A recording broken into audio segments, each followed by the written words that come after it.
요한복음 1장 35절부터 51절까지 말씀. 우리 한 절씩 교독해서 보십니다. 요한복음 1장입니다. 35절부터 마지막 51절까지.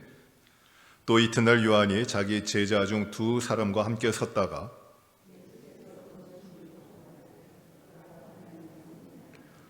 두 제자가 그의 말을 듣고 예수를 따르거늘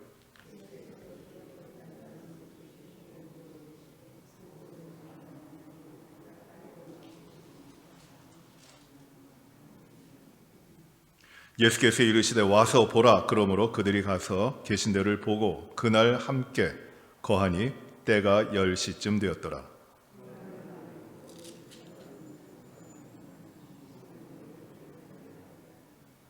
그가 먼저 자기 형제 시몬을 찾아 말하되 우리가 메시아를 만났다 하고, 메시아는 번역하면 그리스도라.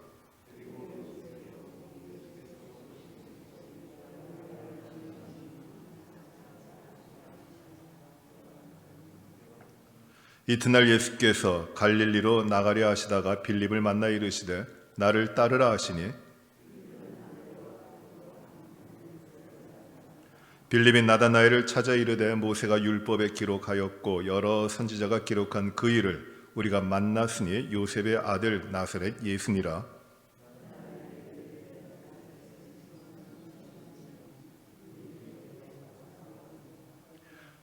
예수께서 나다나엘이 자기에게 오는 것을 보시고 그를 가리켜 이르시되 보라, 이는 참으로 이스라엘 사람이라 그 속에 간사한 것이 없도다.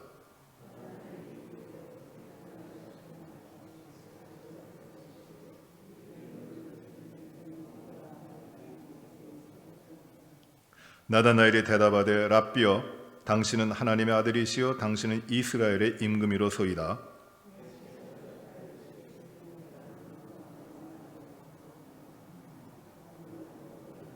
같이 봅니다. 또 이르시되 진실로 진실로 너희에게 이르노니 하늘이 열리고 하나님의 사자들이 인자 위에 오르락 내리락 하는 것을 보리라 하시니라. 아멘. 오늘은 요한복음 강해의 세 번째 시간인데요. 우리는 이 제자들을 부르시는 우리 주님, 제자들을 부르시는 것을 우리가 살펴보도록 하겠습니다. 예수님께서 세례를 받으시고 그리고 바로 하시는 것이 그 이튿날이에요. 그 이튿날이라고 되어 있습니다. 제자를 이제 하나씩 부르십니다. 가장 먼저 부르시는 제자가 바로 안드레라고 하는 제자입니다.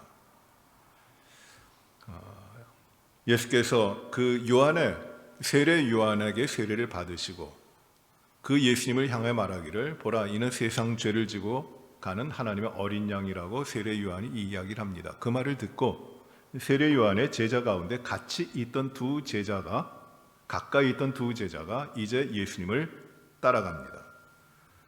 세례 요한의 그 말을 듣고 따라갑니다. 하나님의 어린 양, 바로 이가 하나님의 어린 양이다.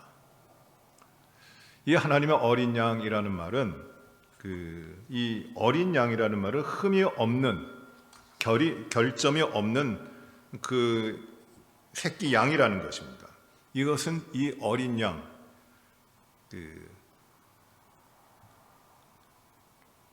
암노스라고 하는데, 이 어린 양은 그냥 태어나서 깨끗한, 흠이 없는 그런 정결한 양일 뿐만 아니라 이 어린 양은 희생의 제물로 하나님 앞에 제사를 드리기 위하여 구별된 양이에요. 그래서 어린 양입니다. 하나님의 어린 양이라고 합니다. 하나님 앞에 제사로 드려질 어린 양입니다. 왜 하나님 앞에 제사를 드립니까? 이 어린 양을 죄를 씻기 위해서. 제물입니다. 제사는 하나님께서 우리 인간의 죄를 용서해 주시는 길이에요. 다른 길이 없습니다.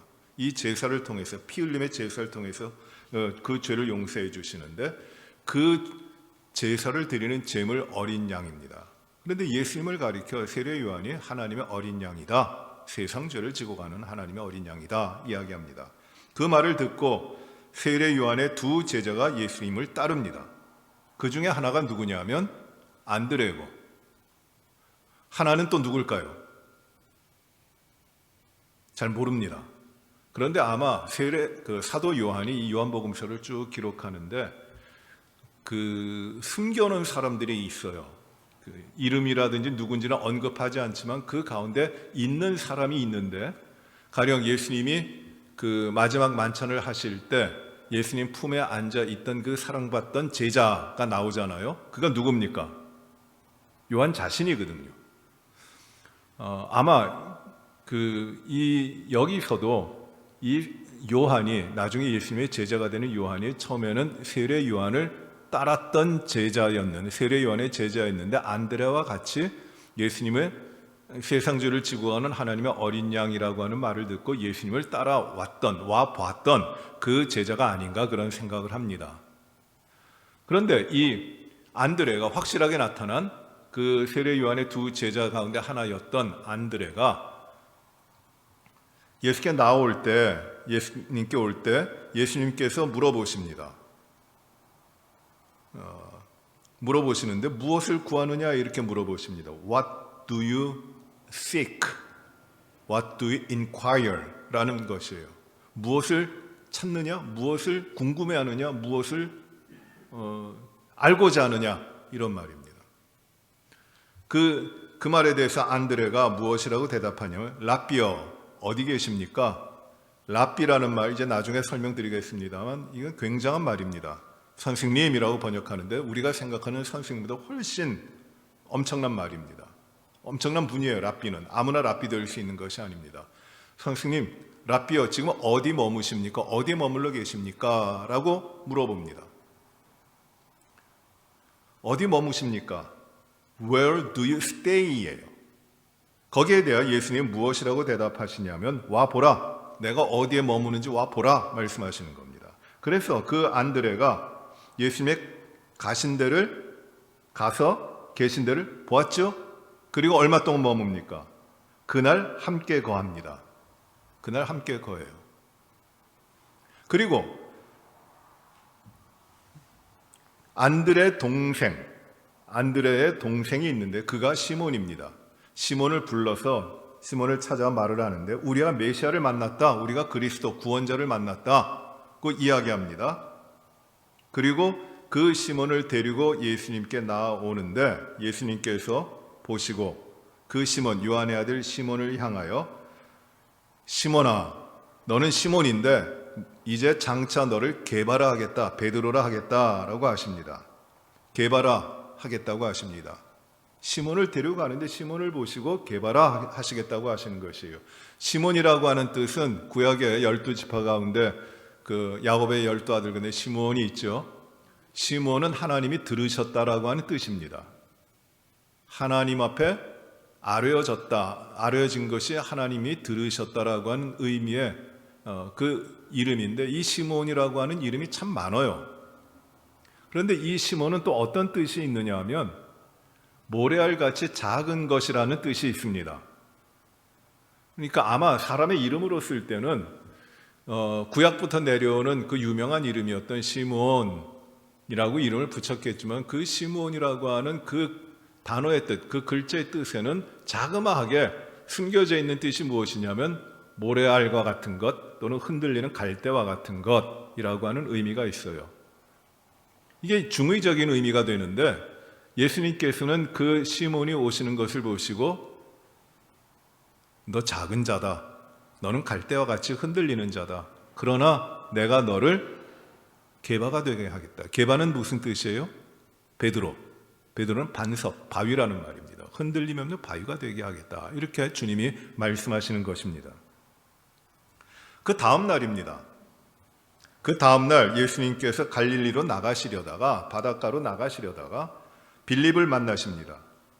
그리고 빌립을 향하여 나를 따르라 하셨고, 빌립이 주님을 따릅니다. 그리고 이 빌립은 안드레와 베드로하고 한 동네 사람입니다. 그리고 갈릴리 그 옆에 있는 베세다 사람이에요. 여러분, 베세다, 박영옥 장로님, 김진희 집사님, 또 조기숙 권사님, 우리 같이 갔을 때 봤죠? 가버나움에서 베드로 장모의 집을 보셨습니까? 안 보셨습니까? 기억이 나십니까? 안 나시나요? 다 그게 그거 같아요. 그러니까 갈릴리 바닷가에 가버나움이 있는데, 가버나움은 큰 도시고 그 근처에 멀지 않은 곳에 가버나움 회당과 아주 가까운 곳에 베드로 장모의 집이 있어요. 그런데 마가복음에 보시면 이 베드로 장모가 열병을 앓았을 때 그 집에 요한과 그리고 그 베드로와 그 요한의 그 형제인 야고보와 같이 들어가시면 안드레 4명이 들어가세요. 거기에 예수님이. 그 동네가 베세다입니다. 아주 바다가 이렇게 보이는데요. 걸어가면 한 300m도 안 될 정도의 거리입니다. 그런데 그 베세다는 그렇게 그 가버나움이 큰 데인데, 큰 도시인데 많은 사람들이 모이는 데인데, 여기에서 이제 그 동네 사람인 예수님께서 이 베드로와 안드레를 만나 주시고 또 그 동네 사람인 빌립을 부르시는 것이에요. 빌립을 부르십니다. 그리고 빌립이 또 가까운 친구라고 생각이 됩니다. 가까운 사람이라고 생각되는데 나다나엘을 찾습니다. 나다나엘을 찾아가지고 모세가 율법에 기록하였고 여러 선지자가 기록한 그 일을 우리가 만났으니 그 성경에 기록된 오신다고 하신 큰 선지자 메시아 그를 우리가 만났다. 그가 오셨다고 이야기합니다. 그가 누구냐면 요셉의 아들 나사렛 예수다, 이렇게 이야기합니다. 나사렛 예수, 요셉의 아들입니다. 육신의 아버지가 요셉이고 그 출신이 어디냐면 나사렛이라고 하는 동네입니다. 아주 작은 동네입니다. 지금은 나사렛이 굉장히 커졌어요. 지금 굉장히 커졌고 그 갈릴리 지역에 있는 가장 커다란 도시가 나사렛입니다. 엄청나게 큽니다. 사람도 많고요. 그 옆에 가나라고 하는 데가 북쪽으로 자그맣게 붙어 있어요. 그런데 이 당시에는 아마 가나가 더 컸을 것이고 나사렛은 스불론 지역에 속해 있는 땅으로 거의 사람이 없었을 것입니다. 어떤 그 고고학 프로그램에 보니까 예수님 당시에 이 나사렛이라고 하는 동네는 버림받은 동네고 가구 수가 한 30가구밖에 안 된다 그래요. 그러니까 나사렛 사람이라 그러면 다 아는 겁니다. 얼마 되지 않으니까. 아주 버려진 땅입니다. 그런데 이 빌립이 나다나엘을 찾아가서 우리가 메시아를 만났다. 그가 오셨다. 그가 누구냐면 요셉의 아들 나사렛 예수다. 이렇게 이야기합니다. 나다나엘이 영적인 사람이에요. 그는 무엇을 하고 있었냐면 메시아 오기를, 약속된 메시아가 오는 것을 기다리고 있었던 사람입니다. 그런데 그 나다나엘이 대답하기를, 첫 대답이 뭡니까? 나사렛에서 무슨 선한 것이 날 수 있느냐? 어떻게 나사렛 그 버림받은 곳에서 메시아가 날 수 있느냐? 이건 안 된다. 그렇게 될 수 없는 것이다. 나사렛은 버림받은 곳이고 작은 곳인데 어떻게 거기서 선한 것이 날 수 있느냐? 나다나엘이 대답합니다. 여기에 대해 빌립이 와보라.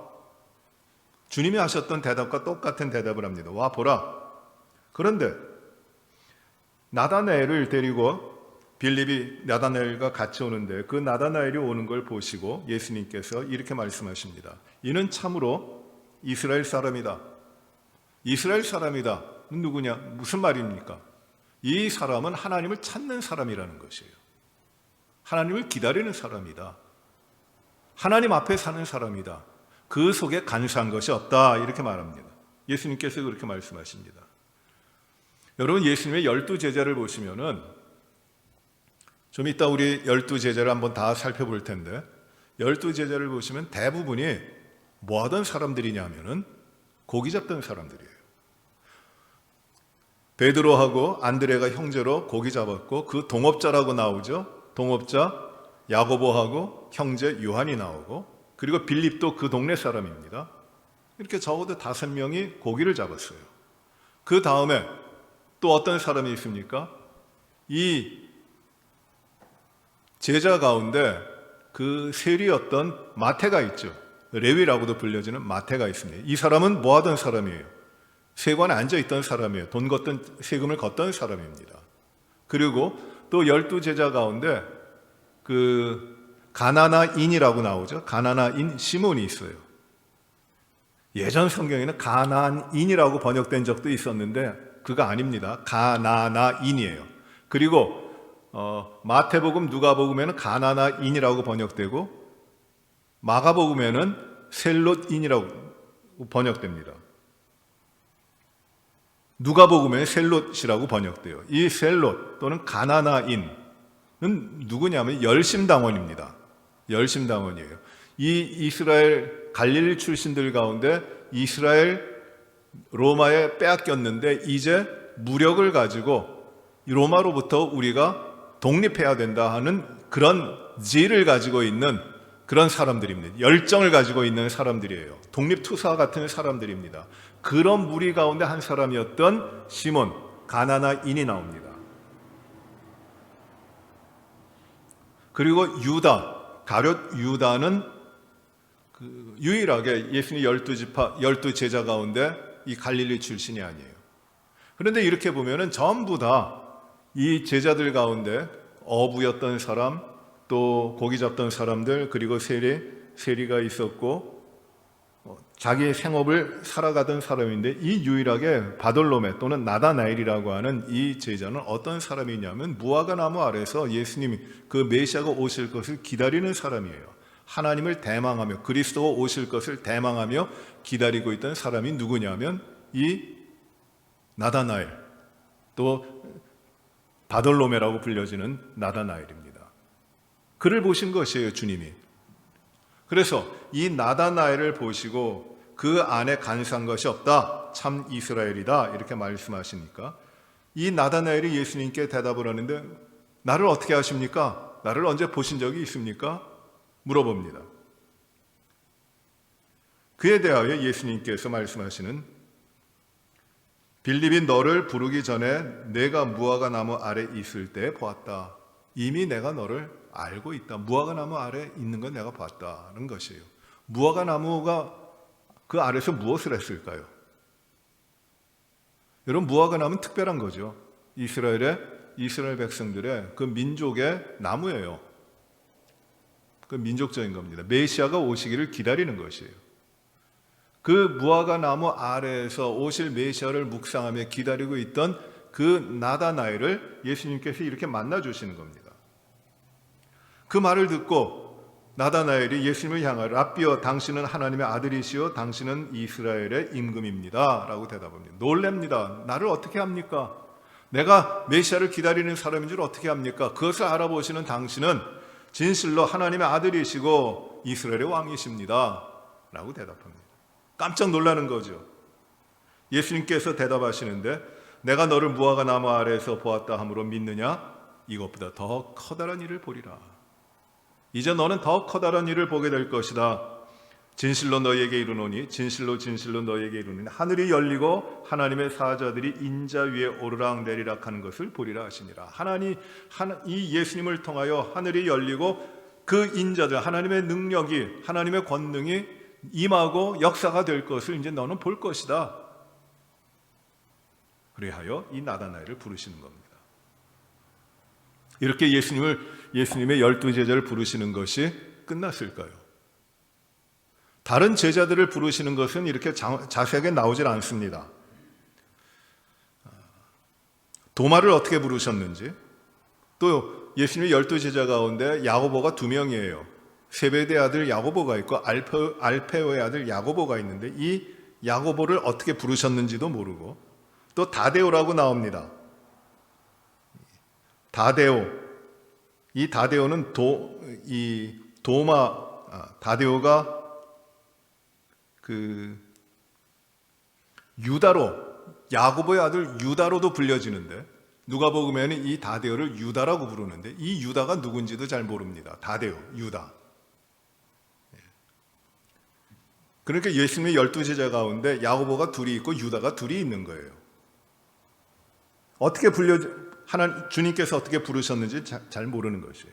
그러나 예수님께서 12 제자를 부르셨습니다. 그런데 여기서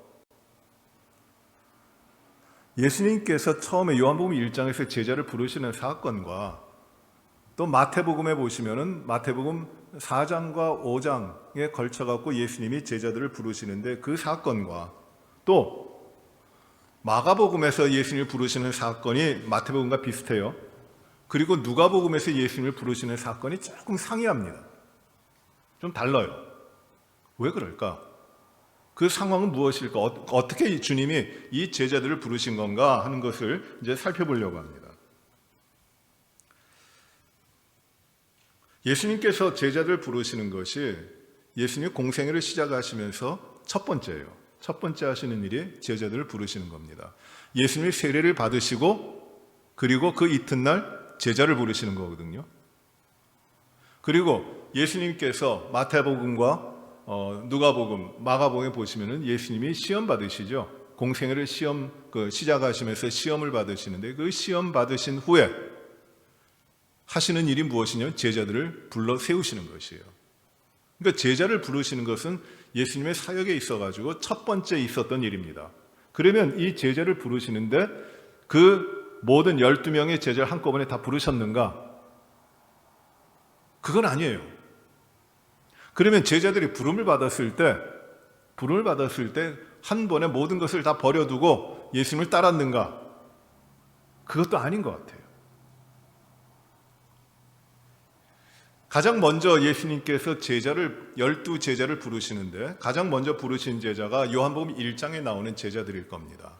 첫 번째 안드레, 그 다음 베드로, 그 다음에 빌립, 바돌로메 이렇게 4명의 제자를 부르시고 다른 복음서에 보시면은 초기에 부르시는 베드로와 함께 부르시는 제자로 나오는 것이 세베대의 두 아들인 야고보와 요한을 부르십니다. 그런데 여기엔 좀 간격이 있어요. 그럼 먼저 예수님의 12제자를 한번 생각해 보죠. 12제자가 누굽니까? 제일 먼저 나오는 12제자가 누구죠? 베드로. 두 번째는 복음서에 한 군데 좀 차이가 납니다만 두 번째는 대개 베드로의 형인 안드레가 나옵니다. 세 번째는 세베대 두 아들 가운데 형이 되는 야고보가 나오고 네 번째는 요한이 나옵니다. 그리고 다섯 번째는 빌립이 나와요. 여섯 번째는 바돌로메가 나옵니다. 그리고 일곱 번째는 도마, 여덟 번째는 세리 마태가 나오고 아홉 번째는 알페오의 아들 야고보가 나오고 열 번째는 다데오, 유다라고도 불려지는 다데오가 나오고 그리고 11번째, 12번째 같은데 11번째는 가나나인, 셀롯인 시몬이 나오고 마지막으로 가룟 예수님을 판 유다가 나옵니다. 이 12제자 가운데 첫 번째로 부른 제자가 이 요한복음 1장에 나오는데 그러면 그들이 한 번에 다 따랐는가? 그건 아닌 것 같아요. 베드로를 부르고 안드레를 부르셨는데 그들이 따랐는가? 아닌 것 같아요. 마태복음에 가시면 마태복음 4장에 여러분 한번 보시기 바랍니다. 마태복음 4장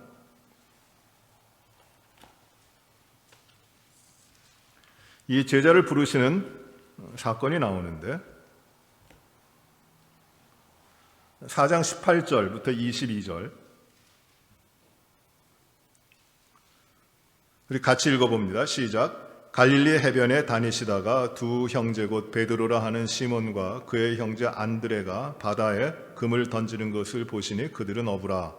말씀하시되 나를 따라오라. 내가 너희를 사람 낚는 어부가 되게 하리라 하시니 그들이 곧 그물을 버려두고 예수를 따르니라. 거기서 더 가시다가 다른 두 형제 곧 세베대 아들 야고보와 그의 형제 요한이 그의 아버지 세베다와 함께 배에 금을 깁는 것을 보시고 부르시니 그들이 곧 배와 아버지를 버려두고 예수를 따르니라고 되어 있습니다. 예수님께서 제자들을 부르시는데 먼저 두 형제인 베드로 그리고 시몬을 부르십니다. 그물 바다에 나가서 고기를 잡을 때 그들을 부르십니다. 내가 너희를 사람을 낚는 어부가 되게 하리라 하십니다. 그랬더니 그들이 곧 그물을 버려두고 따릅니다. 그리고 더 가셔가지고 다른 두 형제 세베대의 아들 야고보와 그 형제 요한을 보시고 그들을 부르십니다. 그들이 배와 아버지를 두고 따라갑니다. 예수님을 따라갑니다. 여러분 그러면 이거 어떻게 된 걸까요? 안드레를 부르셨을 때 요한복음 1장에 따르면 안드레를 부르셨을 때 안드레가 예수님을 따르지 않았는가? 보통 랍비는 랍비가 있으면은 랍비는 그냥 제자들을 자기가 부르질 않아요. 제자들이 찾아오는 겁니다. 랍비는 오늘날도 이 랍비들이 있는데, 유대인들 가운데 라바이가 있는데, 뉴욕에 가면 이 유대인들이 많잖아요. 그래서 뉴욕에는 라바이들이 참 많아요. 컬럼비아 대학에, 그 유명한 컬럼비아 대학에 거기에 역사학과라든지 교육학과 가시면은 거기에는 라바이들이 교수로 굉장히 많습니다. NYU, 뉴욕 대학을 가시더라도 거기는 유대인들이 참 많아요. 그래서 거기에 역사학과라든지 거기에 고대 문헌학과라든지 보시면 전부 라바이들이에요. 대단한 사람들입니다. 이 라바이가 되는 것은 그렇게 쉽지가 않습니다. 어린아이들이 자라나면서 그 어린아이들 가운데 3살쯤 되면은 영재들을 골라냅니다. 그리고 그들이 한 7살 때까지 모든 학문을, 이 토라를 외우게 하고 그것을 적용하게 하고 훈련을 시켜서 7살쯤 되면 또 그 가운데 한 10분의 1을 추려내요. 그리고 그들을 또 훈련시키고 교육을 해서 뛰어난 애들을 또 선발해서 15살쯤 되면 또 가려냅니다. 그리고 한 20살, 몇 살이 될 때까지 훌륭한 라바이 밑에 들어가서 훈련을 받게 하고 독립할 수 있도록 훈련을 시킨 다음에 한 30 전후가 돼가지고 이제 그 가운데 1명 내지 2명이 그 시대의 라바이가 되는 거예요. 그러니까 이 선생님이라고 하는 개념하고는 완전히 다릅니다. 지도자예요. 큰 지도자입니다. 대단한 능력자입니다. 모든 사람들의 존경과 모든 사람들의 그 따름과 그 경배를 받는 그런 사람이 이 라바이라고 하는 분들이에요. 보통 30대 초반에 라바이가 됩니다. 그런데 예수님께서 30대 초반에 이렇게 나타나셨어요. 이 라바이는 이제 제자들이 오면은, 자기에게 오면 그 제자들을 선택해가지고 그 훈련시키는 사람이 라바이예요. 그런데 예수님은 선택하지 않으시고 예수님께서 찾아가십니다. 찾아가세요. 한 명 한 명 찾아가셔서 그 제자들을 부르십니다. 먼저 안드레가 찾아왔는데 요한복음 1장에서 그가 며칠을 예수님과 함께 있었습니까? 하루예요. 어디 계십니까? 물어봤죠. 이 어디 계십니까?에 대한 물음을 대단하게 해석해서 인생의 의미가 무엇입니까? 그건 물은 거 아니에요. 어떻게 하는 것이 잘 사는 겁니까? 의미 있게 사는 겁니까? 그런 질문한 게 아니라 아주 쉬운 질문입니다. 선생님, 지금 머물고 계시는 데가 어디입니까? 한번 가서 뵙기를 원합니다. 그 물음이었어요. 여기에 대하여 예수님께서 와봐, 내가 있는 곳에 와보라고 맞아주시는 겁니다. 그래서 그가 예수님과 함께 거했던 시간이 얼마냐 하면 하루예요. 그리고 그 하루를 머무는 가운데 이 예수님이 누구시라는 것을 깨달아요. 얼핏 깨달아요. 그래서 그 동생 베드로를 데려가는 겁니다. 그의 형제 베드로를 데려가서 메시아를 만났다. 이분이 메시아다. 이렇게 이야기하는 겁니다. 그런데 그들이 예수님 곁에 머물러 있었을까요?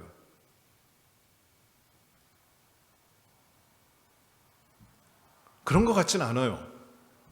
그들이 예수님을 만나고 예수님 메시아라고 했지만 요한복음 1장에 만났던 예수님을 따르지는 않았습니다. 그리고 한 1년이라고 하는 시간이 흘러요. 그리고 예수님께서 이 갈릴리 지역에서 공생애를 시작하시고 많은 일들을 하시는 그 초기에 이 예수님께서 전에 만나셨던 베드로를 찾아오시는 겁니다. 이것이 마태복음 4장 그리고 마가복음 1장에 나오는 기사예요. 예수님께서 찾아오셔서 야고보하고 다시금 바다에 나가서 고기 잡고 있는 그 야고보하고 베드로를 부르시는 겁니다. 너희 더 고기 잡을래? 내가 이제 고기 잡는 사람이 아니라 너희를 사람 낚는 어부가 되게 해줄게. 나를 따르라 하시는 것이에요. 전에는 예수님이 누구신지를 봤어요. 아, 예수님이 메시아구나. 그렇지만은 그걸 알았지만은 예수님을 따르질 않습니다. 그런데 이제 예수님께서 시간이 얼마 지난 후에 그 다시금 나가서 고기를 잡고 있는 안드레하고 베드로를 향하여 이제 내가 너희를 사람 낚는 어부가 되게 하리라고 불러주시는 것이에요. 그들이 그물을 다 두고 예수님을 따라갑니다. 그때에 이제 요한과 야고보를 만나시는 것입니다. 그들은 동업자예요. 그리고 그 요한과 야고보를 부르시니 그들이 아버지와 배를 버려두고 예수님을 따르게 됩니다. 마태복음 4장에 이어서 이제 9장으로 가시면, 마태복음 9장 가세요. 9장 9절부터 보시면 이런 말씀이 나옵니다. 세리 마태를 부르시는데 9장 9절과 10절에 예수께서 그곳을 떠나가시다가 마태라 하는 사람이 세관에 앉아있는 것을 보시니 이르시되 나를 따르라 하시니 일어나 따르니라. 예수께서 마태의 집에서 앉아 음식을 잡수실 때 많은 세리와 죄인들이 와서 예수와 그의 제자들과 함께 앉았더니 라고 합니다. 그때 예수님의 제자들이 있었어요. 근데 한 명 더 가시다가 세관에 앉아있는 마태를 보시고 마태를 부르십니다. 나를 따르라 합니다. 그랬더니 마태가 따릅니다. 그러면 제자가 몇 명이 됐을까요? 여기까지 안드레하고 베드로, 요한과 야고보, 그리고 요한복음 1장에서 먼저 부르신 빌립, 그리고 혹 바들로메, 그리고 이제 마태, 이렇게 더해지는 것이에요.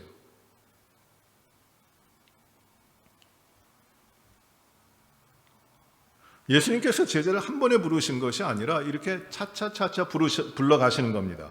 그래서 마태복음 10장에 보시면은 10장 1절부터 보시면 이제 12제자를 이제 불러 세우시는데 한 명 한 명 이렇게 부르시다가 어떤 제자는 오래전에 부르셨지만은 떠났다가 다시 만나서 불러주시는 것이에요. 그래서 이제 비로소 마태복음 10장에 와서 예수님의 12제자가 세워지는 겁니다. 그 12제자가 이렇게 되죠. 2절부터 보시면은 12사도의 이름은 이러하니 베드로라는 시몬을 비롯하여 그의 형제 안드레와 세베대의 아들 야고보와 그의 형제 요한, 빌립과 바들로메, 도마와 세리 마태, 알페오의 아들 야고보와 다데오, 가나나인 시몬 및 가룟 유다 곧 예수를 판 자라. 이렇게 12제자가 세워지는 것이에요. 헌신이 참 어렵습니다. 제자가 된다는 것이 참 어렵습니다. 이 베드로하고 안드레, 또 아마 요한과 야고보까지 예수님을 따른다고 했지만은 그 결단을 이루지 못하고 내가 할 수 있는 것, 내가 잘하는 것, 그 일을 하면 내가 살지 하면서 다시금 떠나서 자기 본업으로 원래 하던 거, 고기 잡던 걸로 돌아갔을 것이에요.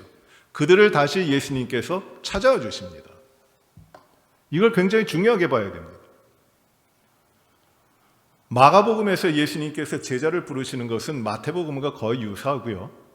누가복음에 가시면 좀 다릅니다. 이제 누가복음을 보시면 누가복음 5장을 가세요. 누가복음 5장에 가시면 1절 매우 중요한 말씀이 나옵니다. 누가복음 5장 1절부터 11절까지 제가 말씀을 읽겠습니다. 누가복음 5장 1절부터 11절.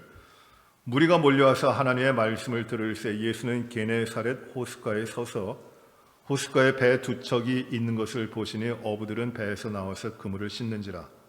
예수께서 한 배에 오르시니 그 배는 시몬의 배라. 육지에서 조금 떼기를 청하시고 앉으사 배에서 무리를 가르치시더니 말씀을 마치시고 시몬에게 이르시되 깊은 데로 가서 그물을 내려 고기를 잡으라. 시몬이 대답하여 이르되 선생님 우리들의 밤이 새도록 수고하였으되 잡은 것이 없지만은 말씀에 의지하여 내가 그물을 내리리이다 하고 그렇게 하니 고기를 잡은 것이 심히 많아 그물이 찢어지는지라. 이에 다른 배에 있는 동무들에게 손짓하여 와서 도와달라 하니 그들이 와서 두 배의 채움에 잠기게 되었더라. 시몬 베드로가 이를 보고 예수의 무릎 아래 엎드려 이르되 주여 나를 떠나소서 나는 죄인으로소이다 하니 이는 자기 및 자기와 함께 있는 모든 사람이 고기 잡힌 것으로 말미암아 놀래고 세베대의 아들로서 시몬의 동업자인 야고보와 요한도 놀랐습니다. 예수께서 시몬에게 이르시되 무서워하지 말라. 이제 후로는 내가 사람을 취하리라 하시니 그들이 배들을 육지에 대고 모든 것을 버려두고 예수를 따르니라. 이렇게 되어 있어요. 마태복음, 마가복음의 기사 그리고 요한복음에 부르시는 기사는 결국은 부르시는 말씀이지만 다릅니다. 여기는 굉장히 중요한 부분이 누가복음의 기사에는 들어가 있어요. 누가복음을 기록한 누가는 사도행전도 기록하는데 이 사도행전에도 다른 복음서에는 그렇게 명백하게 나와 있지 않는 이 회심과 회개에 대해서 자세하게 기록합니다. 사도 바울의 회심, 그 경험을 이 누가는 사도행전에서 여러 번 언급하고 있어요. 회심을 중요하게 합니다. 그런데 지금 베드로를 부르시고 12 제자를 부르시는 이 사건 가운데, 이 주님의 부르심 가운데 이 누가는 초점으로 맞추고 있는 것이 무엇이냐면 베드로를 부르실 때에 첫 번째로 만나는 것이 아니라 이 베드로를 전에 아셨는데 그런 뉘앙스를 가지고 주님이 다시 베드로를 찾아 물고기 잡고 있던 베드로를 만나 주셔서 부르시는데 밤새도록 고기를 잡지 못한 베드로와 그 무리들에게 깊은 데로 다시 가서 그물을 내리라고 하시죠. 그때에 그 말씀대로 해서 깊은 데로 다시 가서 그물을 내리니 심이 많이 잡아서 배가 두 배가 다 잠기게 되었다고 하는 말씀입니다. 그때 어떻게 합니까? 베드로가 하는 일이 무엇입니까? 그때 베드로가 8절에 시몬 베드로가 와서 예수의 무릎 아래 엎드려 이르되 주여 나를 떠나서서 나는 죄인입니다.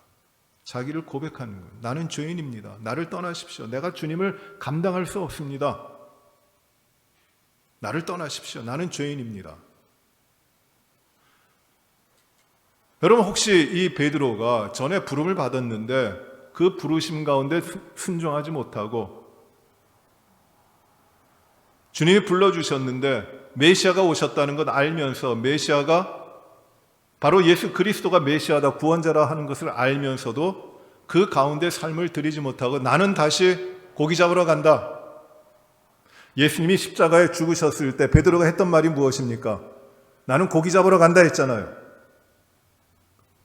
베드로가 처음에도 예수님을 만나서 그가 그리스도이심을 알았을 때 그럼에도 불구하고 그가 주님의 부르심을 따르지 못하고 나는 내 삶을 찾아간다. 나는 내 삶을 살아야 되겠다. 이 땅에서 내가 살아온 대로 살아야 되겠다 하고 나는 고기 잡으러 간다 하면서 바다로 다시 나간 것. 그 베드로를 주님께서는 다시 찾아오셔서 놀라운 기적을 베풀어 주시고 다시금 부르시는 것이에요. 나를 떠나십시오. 나는 주님을 따를 자격이 없습니다. 내가 주님을 어떻게 감당하면서 따르겠습니까? 나는 죄인입니다. 나는 이미 주님을 배반했던 사람입니다. 나를 떠나십시오. 자기의 죄악과 자기의 허물과 자기의 연약함을 주님 앞에 고백하고 있는 겁니다. 그때 주님이 다시 주시는 말씀 무엇이냐면 나를 따르라. 내가 너를 이제 사람을 낚는 어부가 되게 할 것이다 라고 불러주십니다. 혹자는 요한복음 1장에 나오는 부르심과 마태복음과 마가복음에 나오는 부르심과 그리고 누가복음 5장에 나오는 부르심을 하나하나 1차 부르심, 2차 부르심, 3차 부르심 이렇게 구분해서 이야기하기도 합니다. 시간적인 간격이 있다는 것이에요. 그러니 베드로를 부르실 때는 한 번에 베드로가 따른 것이 아니라 예수님께서 계속해서 부르시는데 베드로가 헌신하지 못하고 다시금 돌아가고 또 돌아가고 하다가 이제 부르심을 받는구나, 거기 순종하는구나 이렇게 생각하게 될 수도 있습니다. 그러나 저는 이렇게 봐요. 베드로를 부르시고 다른 제자를 부르시는 것이 예수님 앞에 이 부르심을 받아서 제자가 된다고 하는 것, 예수님의 제자가 된다고 하는 것, 그렇게 그 당시에는 쉬운 일이 아니고 바람직한 일도 아니었습니다.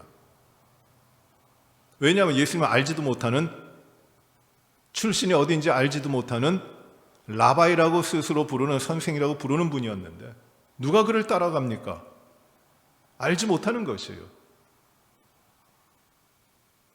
예수님을 랍비로 모시고 선생님으로 모시고 예수님을 따르는 제자가 된다고 하는 것이 그렇게 바람직한 일도 아니고 가능한 일도 아니었기 때문에 많이 갈등했을 것이에요. 아, 이분이 메시아인 것 같은데, 구원자 같은데, 그러나 예수님을 따르지 못합니다. 어려움이 있습니다. 그런데 예수님이 그들을 또 찾아가 불러주시는 것이에요. 누구의 제자가 된다, 어떤 랍비의 제자가 된다고 할 때는 정말 내가 랍비의 제자가 되겠습니다 하고 정말 도시락 싸가지고 갖고 내가 청하고 해서 겨우 되는 것인데 주님은 그렇게 하지 않으셨어요. 한 명 한 명 찾아가셔서 고기 잡는 중에 그리고 일상적인 삶을 살아가고 있는 중에 나를 따르라. 나를 따르라. 그렇게 불러주시는 겁니다. 저는 이 말씀을 준비하면서 참 우리가 생각할 게 많구나. 제자를 부르시는 것이 그렇게 한 번에 딱 불러서 12제자가 세워진 것이 아니구나. 여러분 사도행전 1장에 나오는 이 가룟 유다 대신 한 명의 제자를 선출하게 되잖아요. 결국 마띠아를 선출하는데 그 제자를 선출함에 있어서의 기준이 무엇이었어요? 기준이 무엇이었습니까? 성령 충만했죠? 성령 충만한 그 자이고 또 중요한 기준이 있습니다. 여러분 사도행전 1장을 보세요.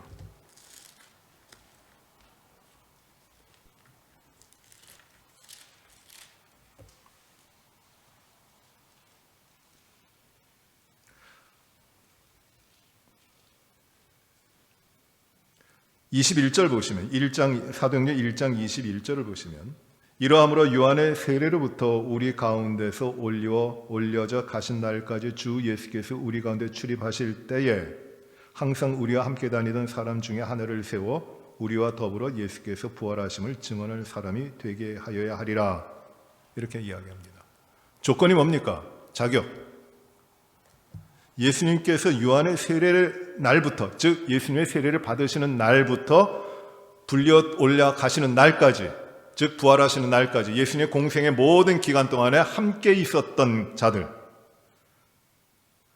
우리 가운데 주님이 함께 계셨을 때에 우리와 함께, 주님과 함께 다녔던 자들이라는 것이에요.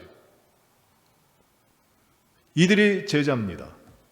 그 가운데서 주님을 만났고 주님과 함께 했고 그 사역을 함께 했던 그런 자들이 하루아침에 불려지는 것이 아니라 그들은 주저했고 또 그들은 다시 세상의 삶으로 돌아가기도 했고 또 흔들려서 도망치기도 했지만 주님께서는 찾아가셔서 그들을 불러 세우시는 것이에요. 나를 따르라. 나를 따르라 하시는 겁니다. 오늘 이 말씀을 우리가 개괄적으로 봤는데 이제 그러면 나를 따르라 하시면서 부르실 때 제자들에 대하여 어떠한 사명과 어떠한 삶의 내용으로 부르시는지를 우리 다음 시간에 좀 보시고요. 오늘 우리가 이 말씀을 통해서 부르심에 대해서 거부하고 부르심에 대해서 주저하는 그 삶이 우리에게 있어요. 모세를 하나님이 부르셨을 때 모세가 주저하죠. 예레미야를 하나님이 선지자로 부르실 때 예레미야는 나는 아이입니다. 나는 할 수 없습니다. 주저합니다. 이사야를 하나님이 부르실 때에도 이사야는 나는 입술이 둔한 자입니다. 거부합니다. 주저합니다. 그럼에도 불구하고 하나님은 끝까지 가셔서 그들을 불러 하나님의 일을 하도록 세우시는 것이에요. 제자를 불러 세우시는데도 어떤 조건과 자격이 있지를 않았습니다. 주님께서는 단지 평범하지만 그러나 주님께서 한 사람 한 사람을 찾아가셔서 나를 따르라 말씀하시는 것이에요. 나를 따르라. 주님께서 우리 모든 성도들은 오늘날의 삶에도 그저 예배만 드리고 참석하고 그것으로 믿음의 삶을 다 살았다고 자위하는 그런 사람들을 찾고 계시지는 않는 것 같아요. 제자가 되시길, 제자로 주님께서는 부르시는데 그 제자로 세우시기 위해서 제자는 선생님의 삶을 그대로 살아가는 제자입니다.